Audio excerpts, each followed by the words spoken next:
Hai hai, shalom saudaraku, jemaat yang dikasihi dalam Kristus Yesus. Saya percaya dalam masa-masa menjelang peringatan kematian dan kebangkitan Tuhan kita Yesus Kristus untuk menebus kita dari segala hukuman karena dosa, kita masih merasakan sukacita dan pemeliharaan Tuhan yang ajaib. Kita akan merenungkan kebenaran firman Tuhan kali ini dalam ibadah Kamis Putih. Terlebih dahulu mari kita berdoa. Tuhan Yesus, Engkau juru selamat kami. Engkau yang menebus kami dari segala dosa-dosa kami. Kami mensyukuri itu Tuhan. Dan saat ini dalam masa-masa menjelang peringatan kematian-Mu dan kebangkitan-Mu, kami mau membaca dan merenungkan kebenaran firman-Mu.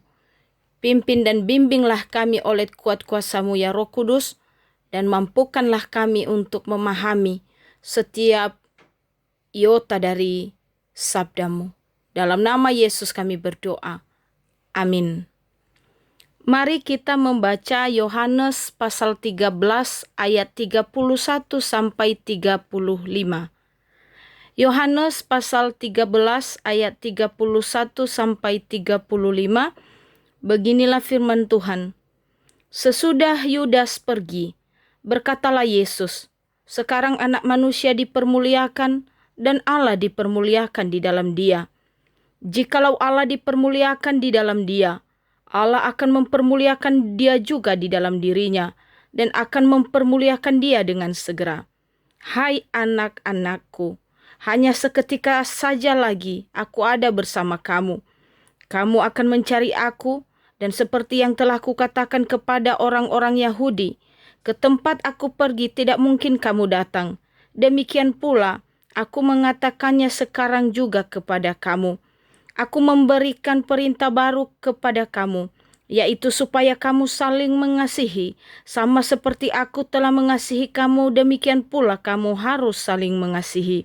Dengan demikian, semua orang akan tahu bahwa kamu adalah murid-muridku, yaitu jikalau kamu saling mengasihi. Sedemikian jauh pembacaan firman Tuhan. Sekali lagi saya mau menyapa Bapak Ibu Saudara-saudari yang saya kasih dalam Kristus Yesus. Shalom. Ada sukacita? Amin. Yang menjadi tema perenungan kita kali ini, mengasihi seperti Allah. Sebelum kita melangkah jauh dalam perenungan firman Tuhan, khususnya Yohanes 13 ayat 31 sampai 35, perlu kita tahu bahwa kitab Yohanes pasal 13 secara keseluruhan merupakan cerita atau kisah tentang perjamuan malam terakhir bersama antara Tuhan Yesus dengan murid-muridnya di Yerusalem sebelum ia ditangkap lalu mengalami penderitaan dan sampai mati di kayu salib. Yesus memberitahukan apa yang akan terjadi sekaligus sebagai penguatan karena ia sendiri tahu apa yang akan terjadi, termasuk apa yang akan terjadi kelak dengan murid-muridnya. Dan hari ini kita disapa oleh Yesus Kristus dengan kata-kata yang intimate setelah Yudas si murid palsu pergi. Ia berkata-kata kepada murid-muridnya yang sejati, yang kelak satu persatu mati demi namanya. Tuhan Yesus memperlengkapi mereka dengan satu pesan yang sangat penting. Dan itulah yang menjadi topik perenungan kita pada hari ini. Kita melihat bahwa pesan Tuhan Yesus kepada murid-muridnya diawali dengan panggilannya kepada murid-muridnya di ayat 33 dengan kalimat, "Hai anak-anakku."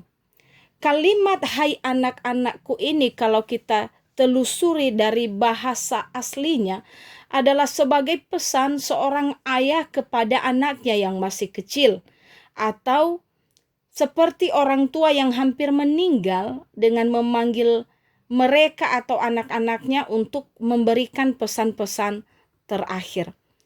Lalu apakah pesan itu? Pesan itu adalah perintah untuk saling mengasihi. Perintah untuk saling mengasihi sebagai wujud identitas pengikut Kristus. Dan Yesus Kristus memberi perintah yang mau tidak mau harus dilakukan, yaitu kasih. Kasih di sini adalah kasih Kristus. Karena Yesus Kristus telah terlebih dahulu mengasihi manusia. Kita baca 1 Yohanes pasal 4 ayat 19 demikian. Kita mengasihi karena Allah lebih dahulu mengasihi kita. Dan kita tahu juga apa yang disampaikan oleh pemazmur dalam pembacaan pertama, Mazmur 116 ayat 1 sampai 9, bagaimana kasih Allah kepadanya. Dan kemudian bahwa kita harus mengasihi karena kasih Allah juga teramat besar bagi kita. Yohanes pasal 3 ayat 16 demikian, karena begitu besar kasih Allah akan dunia ini, sehingga ia telah mengaruniakan anaknya yang tunggal, supaya setiap orang yang percaya kepadanya tidak binasa, melainkan beroleh hidup yang kekal. Jadi kehidupan orang percaya harus mampu menghidupi kasih yang meneladani kasih Kristus. Karena esensi dari iman adalah kasih. Dan Allah itu sendiri adalah kasih. Maka orang yang mengenal, orang yang percaya kepada Tuhan Yesus seharusnya juga mengenal dan hidup di dalam kasih itu.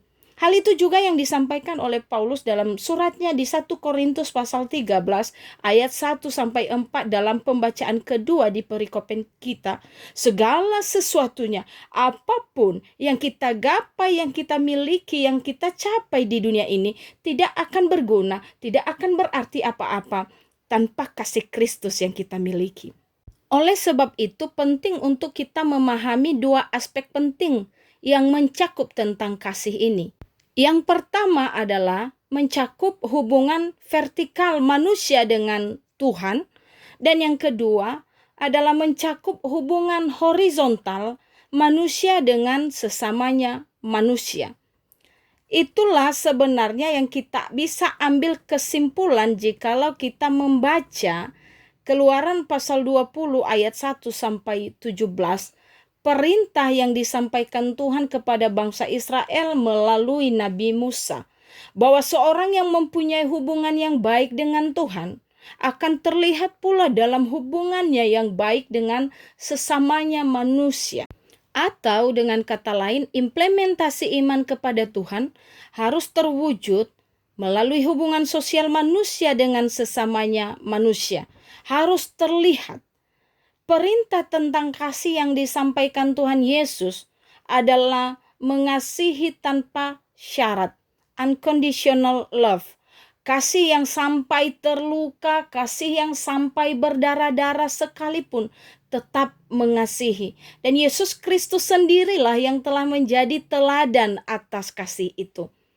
Sangat ironi memang Bapak Ibu ketika pesan yang Tuhan Yesus sampaikan ini untuk saling mengasihi disampaikan justru di saat atau ketika berada di antara kabar pengkhianatan Yudas kepada Yesus dan penyangkalan Petrus. Walaupun nanti di kemudian hari kedua orang ini baik Yudas maupun Petrus berada di ujung yang berbeda, di mana di kemudian hari Petrus bertobat dan menjadi seorang yang sungguh-sungguh militan mengikut Yesus, mengabarkan kabar baik sampai ia mati. Sedangkan akhir dari hidup seorang Yudas, ia tidak pernah bertobat, tidak pernah kembali, malah bunuh diri. Tetapi kita mau melihat di sini bahwa apapun akhir dari ujung kehidupan mereka, tapi fokus Yesus bukan pada sikap dari kedua muridnya tersebut, Yudas dan Petrus. Justru penekanan atau fokus dari pesan Yesus di sini adalah tentang kasih. Maka ada 3 makna kasih yang perlu kita pahami dari pesan Yesus, dari firman Tuhan yang menjadi perenungan kita pada hari ini. Yang pertama, hidup ini penuh arti. Di dunia ini Bapak Ibu banyak kita temukan orang yang kehilangan arah karena tidak memiliki pegangan yang kuat dan tepat di dalam hidupnya. Ada banyak orang yang bekerja banting tulang, mengumpulkan harta, mencari uang, dan berbagai hal lain. Lalu hidupnya individualis, hidup di dalam keegoisan yang semakin kuat, serta rasa kepedulian yang semakin terkikis demi kesuksesan duniawi yang ingin diraih dan dikapainya. Tetapi pada akhirnya, seperti kata pengkhotbah, semua itu sampai pada titik sebagai usaha menjaring angin. Manusia yang tidak punya pegangan yang kuat dan tepat di dalam hidupnya sampai pada titik kesia-siaan, stres, jenuh, lelah, makin susah, dan rasanya mau mati saja, sekalipun ia memiliki segalanya yang ada di dunia ini. Karena apa? Arti hidup ini tidak terbatas pada hal-hal duniawi. Arti hidup ini tidak terbatas pada materi, jabatan, dan yang lain-lain yang kita miliki di dunia ini. Hidup ini hanya bisa punya arti ketika kita hidup di bawah pimpinan kasih Kristus. Dan saya berharap kita yang membaca dan merenungkan firman Tuhan hari ini adalah orang-orang yang hidup di dalam kasih Kristus itu sendiri. Sehingga hidup kita tidaklah sia-sia, melainkan hidup yang penuh arti. Lalu yang kedua, hidup memberi warna bagi dunia. Kehadiran orang percaya, kehadiran saya Bapak Ibu Saudara-saudari di dunia ini adalah surat Kristus yang terbuka yang dibaca oleh setiap orang. Kehadiran kita adalah garam. Maka kita hadir harus menjadi berkat bagi dunia ini. Kita hadir harus menjadi berkat bagi orang-orang di sekitar kita. Bukti bahwa kita mengasihi Tuhan adalah ketika kita mampu peduli. Bukti bahwa kita mengasihi Tuhan adalah ketika kita mampu mengasihi orang lain yang ada di sekitar kita, dan terutama mereka yang membutuhkan. Dan tentu kasih itu juga dimulai dari orang-orang terdekat kita. Dimulai dari keluarga kita, suami kita, istri kita, anak kita, saudara kita. Dilanjutkan dalam persekutuan-persekutuan kita, di tempat kerja. Bagi yang masih menempuh pendidikan, mungkin di lingkungan sekolah atau di kampus, dalam kehidupan bertetangga, dan lain sebagainya. Sekalipun kadang kita tidak dianggap. Di zaman yang semakin canggih, mengikisnya rasa peduli dan toleransi, kriminalitas dan kejahatan yang merajalela, teror bom yang baru saja kita dengar, dan sebagainya. Justru disinilah kehadiran kita harus bisa membuktikan bahwa kita beda dengan dunia yang jahat ini. Lalu yang ketiga, hidup yang berbuah. Di dalam Yohanes pasal 15 ayat 1 sampai 8, Bapak Ibu bisa baca tentang kerajaan Allah yang diumpamakan seperti kebun anggur, di mana Bapalah pengusahanya, Kristus pokok anggur, dan pengikut-pengikutnya adalah carang yang harus berbuah.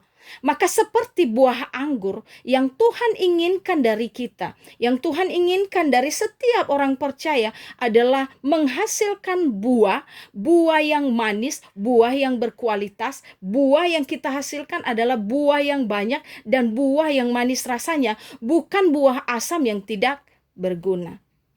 Yang paling terakhir, bahwa hari ini Tuhan Yesus sendiri yang menyampaikan pesan untuk kita. Kita harus saling mengasihi.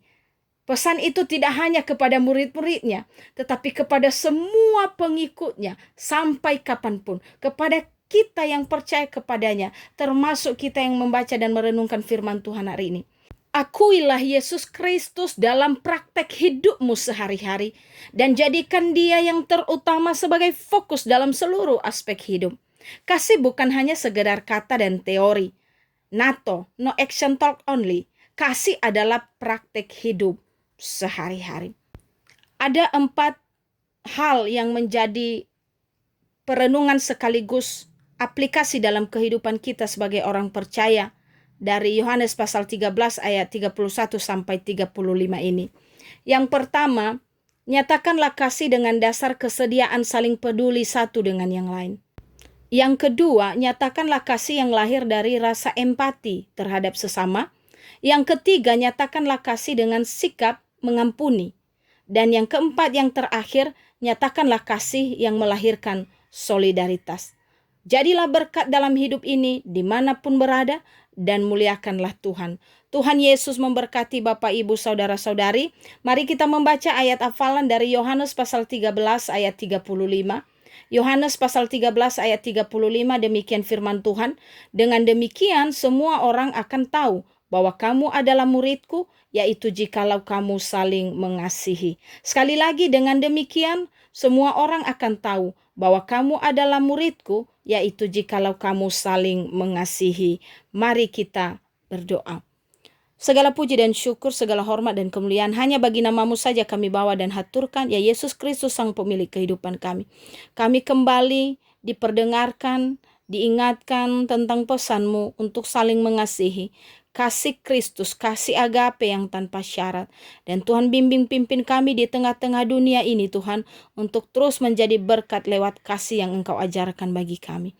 Terima kasih Tuhan Yesus, dan kami menyerahkan ke dalam tangan-Mu untuk setiap saudara-saudari yang ikut dalam pembacaan dan perenungan firman Tuhan hari ini. Tuhan memberkati mereka dalam segala hal, dalam kehidupan keluarga, pekerjaan, anak-anak, dan dalam pertumbuhan rohani mereka. Dalam nama Yesus Allah yang hidup, kami telah berdoa dan mengucap syukur. Amin. Shalom saudaraku. Ya Ahobu. Tuhan Yesus memberkati.